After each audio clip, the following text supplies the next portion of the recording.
1 Samuel chapter 18. After David had finished talking with Saul, Jonathan became one in spirit with David, and he loved him as himself. From that day, Saul kept David with him and did not let him return home to his family. And Jonathan made a covenant with David because he loved him as himself. Jonathan took off the robe he was wearing and gave it to David, along with his tunic and even his sword, his bow, and his belt. Whatever mission Saul sent him on, David was so successful that Saul gave him a high rank in the army. This pleased all the troops and Saul's officers as well. When the men were returning home after David had killed the Philistine, the women came out from all the towns of Israel to meet King Saul, with singing and dancing, with joyful songs, with tambourines and lyres. As they danced, they sang, "Saul has slain his thousands, and David his tens of thousands." Saul was very angry. This refrain displeased him greatly. "They have credited David with tens of thousands," he thought, "but me with only thousands. What more can he get but the kingdom?" And from that time on, Saul kept a close eye on David. The next day, an evil spirit from God came forcefully on Saul. He was prophesying in his house while David was playing the lyre, as he usually did. Saul had a spear in his hand, and he hurled it, saying to himself, "I'll pin David to the wall." But David eluded him twice. Saul was afraid of David, because the Lord was with David, but had departed from Saul. So he sent David away from him and gave him command over 1,000 men. And David led the troops in their campaigns. In everything he did, he had great success, because the Lord was with him. When Saul saw how successful he was afraid of him. But all Israel and Judah loved David, because he led them in their campaigns. Saul said to David, "Here is my elder daughter, Merab. I will give her to you in marriage. Only serve me bravely and fight the battles of the Lord."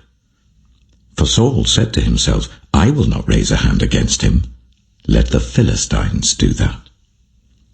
But David said to Saul, "Who am I, and what is my family or my clan in Israel, that I should become the king's son-in-law?" So when the time came for Merab, Saul's daughter, to be given to David, she was given in marriage to Adriel of Meholah. Now Saul's daughter, Michal, was in love with David, and when they told Saul about it, he was pleased. "I will give her to him," he thought, "so that she may be a snare to him, and so that the hand of the Philistines may be against him." So Saul said to David, "Now you have a second opportunity to become my son-in-law." Then Saul ordered his attendants, "Speak to David privately and say, 'Look, the king likes you, and his attendants all love you. Now become his son-in-law.'" They repeated these words to David, but David said, "Do you think it is a small matter to become the king's son-in-law? I'm only a poor man and little known." When Saul's servants told him what David had said, Saul replied, "Say to David, 'The king wants no other price for the bride than 100 Philistine foreskins to take revenge on his enemies.'" Saul's plan was for David to fall by the hands of the Philistines. When the attendants told David these things, he was pleased to become the king's son-in-law. So before the allotted time elapsed, David took his men with him and went out and killed 200 Philistines and brought back their foreskins. They counted out the full number to the king, so that David might become the king's son-in-law. Then Saul gave him his daughter Michal in marriage. When Saul realized that the Lord was with David, and that his daughter Michal loved David, Saul became still more afraid of him, and he remained his enemy for the rest of his days.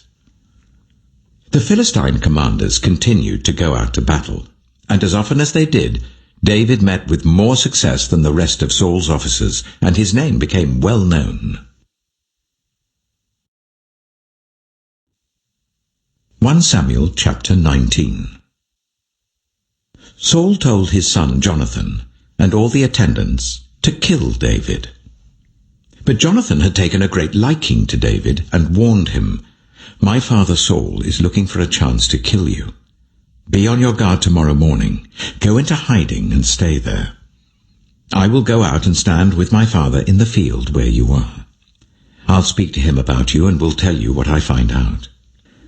Jonathan spoke well of David to Saul his father, and said to him, "Let not the king do wrong to his servant David. He has not wronged you, and what he has done has benefited you greatly.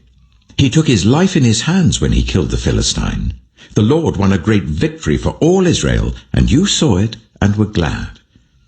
Why then would you do wrong to an innocent man like David by killing him for no reason?" Saul listened to Jonathan and took this oath, "As surely as the Lord lives, David will not be put to death." So Jonathan called David and told him the whole conversation. He brought him to Saul, and David was with Saul as before. Once more, war broke out, and David went out and fought the Philistines. He struck them with such force that they fled before him. But an evil spirit from the Lord came on Saul as he was sitting in his house with his spear in his hand.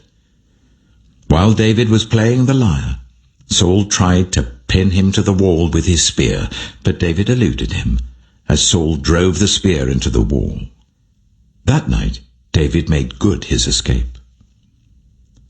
Saul sent men to David's house to watch it and to kill him in the morning. But Michal, David's wife, warned him, "If you don't run for your life tonight, tomorrow you'll be killed." So Michal let David down through a window, and he fled and escaped. Then Michal took an idol and laid it on the bed, covering it with a garment and putting some goat's hair at the head. When Saul sent the men to capture David, Michal said, "He is ill." Then Saul sent the men back to see David and told them, "Bring him up to me in his bed so that I may kill him." But when the men entered, there was the idol in the bed, and at the head was some goat's hair. Saul said to Michal, "Why did you deceive me like this and send my enemy away so that he escaped?" Michal told him, "He said to me, 'Let me get away. Why should I kill you?'" When David had fled and made his escape, he went to Samuel at Ramah and told him all that Saul had done to him. Then he and Samuel went to Naioth and stayed there. Word came to Saul, "David is in Naioth at Ramah." So he sent men to capture him. But when they saw a group of prophets prophesying, with Samuel standing there as their leader, the Spirit of God came on Saul's men, and they also prophesied. Saul was told about it, and he sent more men, and they prophesied too. Saul sent men a third time, and they also prophesied. Finally, he himself left for Ramah, and went to the great cistern at Seku. And he asked, "Where are Samuel and David?" "Over in Naioth at Ramah," they said. So Saul went to Naioth at Ramah, but the Spirit of God came even on him. And he walked along prophesying until he came to Naioth. He stripped off his garments, and he too prophesied in Samuel's presence. He lay naked all that day and all that night. That is why people say, "Is Saul also among the prophets?" 1 Samuel chapter 20. Then David fled from Naioth at Ramah, and went to Jonathan and asked, "What have I done? What is my crime? How have I wronged your father, that he is trying to kill me?" "Never," Jonathan replied. "You're not going to die. Look, my father doesn't do anything, great or small, without letting me know. Why should he hide this from me? It isn't so." But David took an oath and said, "Your father knows very well that I have found favor in your eyes. And he has said to himself, 'Jonathan must not know this, or he will be grieved.' Yet as surely as the Lord lives and as you live, there is only a step between me and death." Jonathan said to David, "Whatever you want me to do, I'll do for you." So David said, "Look, tomorrow is the new moon feast, and I am supposed to dine with the king. But let me go and hide in the field until the evening of the day after tomorrow. If your father misses me at all, tell him, David earnestly asked my permission to hurry to Bethlehem, his hometown, because an annual sacrifice is being made there for his whole clan. If he says, 'Very well,' then your servant is safe. But if he loses his temper, you can be sure that he is determined to harm me. As for you, show kindness to your servant, for you have brought him into a covenant with you before the Lord. If I am guilty, then kill me yourself. Why hand me over to your father?" "Never," Jonathan said. "If I had the least inkling that my father was determined to harm you, wouldn't I tell you?" David asked, "Who will tell me if your father answers you harshly?" "Come," Jonathan said, "let's go out into the field." So they went there together. Then Jonathan said to David, "I swear by the Lord, the God of Israel, that I will surely sound out my father by this time the day after tomorrow. If he is favorably disposed towards you, will I not send you word and let you know? But if my father intends to harm you, may the Lord deal with me, be it ever so severely, if I do not let you know and send you away in peace. May the Lord be with you, as he has been with my father. But show me unfailing kindness like the Lord's kindness as long as I live, so that I may not be killed. And do not ever cut off your kindness from my family, not even when the Lord has cut off every one of David's enemies from the face of the earth." So Jonathan made a covenant with the house of David, saying, "May the Lord call David's enemies to account." And Jonathan made David reaffirm his oath out of love for him, because he loved him as he loved himself. Then Jonathan said to David, "Tomorrow is the new moon feast. You will be missed, because your seat will be empty. The day after tomorrow, towards evening, go to the place where you hid when this trouble began, and wait by the stone easel. I will shoot 3 arrows to the side of it, as though I were shooting at a target. Then I will send a boy, and say, 'Go find the arrows.' If I say to him, 'Look, the arrows are on this side of you, bring them here,' then come, because as surely as the Lord lives, you are safe, there is no danger. But if I say to the boy, 'Look, the arrows are beyond you,' then you must go, because the Lord has sent you away. And about the matter you and I discussed, remember, the Lord is witness between you and me forever." So David hid in the field. And when the new moon feast came, the king sat down to eat. He sat in his customary place by the wall, opposite Jonathan, and Abner sat next to Saul, but David's place was empty. Saul said nothing that day, for he thought something must have happened to David to make him ceremonially unclean. Surely he is unclean. But the next day, the 2nd day of the month, David's place was empty again. Then Saul said to his son Jonathan, "Why hasn't the son of Jesse come to the meal, either yesterday or today?"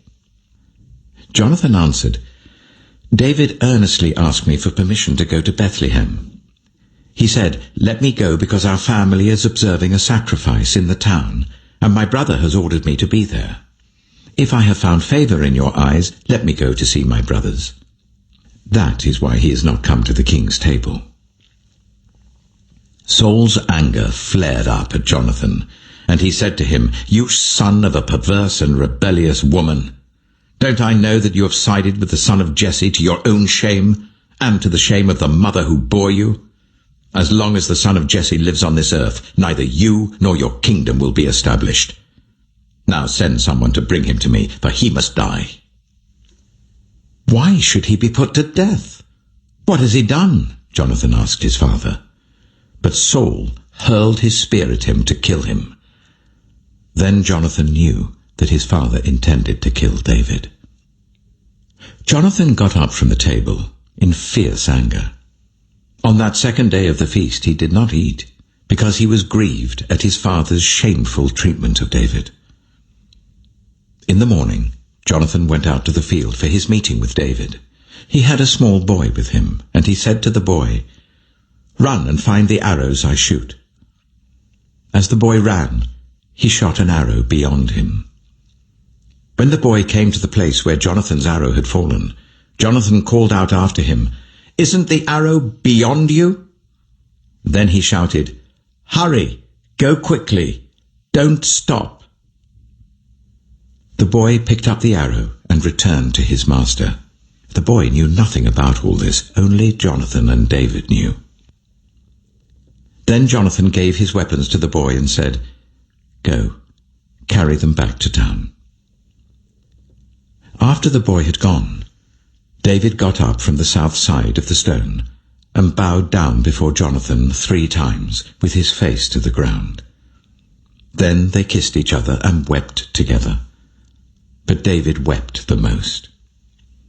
Jonathan said to David, "Go in peace, for we have sworn friendship with each other in the name of the Lord, saying, 'The Lord is witness between you and me, and between your descendants and my descendants forever.'"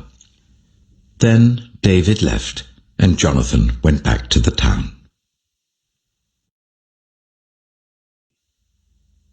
Psalm 86. Hear me, Lord, and answer me, for I am poor and needy. Guard my life, for I am faithful to you. Save your servant who trusts in you. You are my God. Have mercy on me, Lord, for I call to you all day long. Bring joy to your servant, Lord, for I put my trust in you. You, Lord, are forgiving and good, abounding in love to all who call to you. Hear my prayer, Lord. Listen to my cry for mercy. When I am in distress, I call to you, because you answer me. Among the gods, there is none like you, Lord. No deeds can compare with yours. All the nations you have made will come and worship before you, Lord. They will bring glory to your name. For you are great and do marvelous deeds. You alone are God. Teach me your way, Lord, that I may rely on your faithfulness. Give me an undivided heart, that I may fear your name. I will praise you, Lord my God, with all my heart. I will glorify your name forever. For great is your love toward me. You have delivered me from the depths, from the realm of the dead. Arrogant foes are attacking me, O God. Ruthless people are trying to kill me. They have no regard for you. But you, Lord, are a compassionate and gracious God, slow to anger, abounding in love and faithfulness. Turn to me and have mercy on me. Show your strength on behalf of your servant. Save me, because I serve you just as my mother did. Give me a sign of your goodness, that my enemies may see it and be put to shame. For you, Lord, have helped me and comforted me.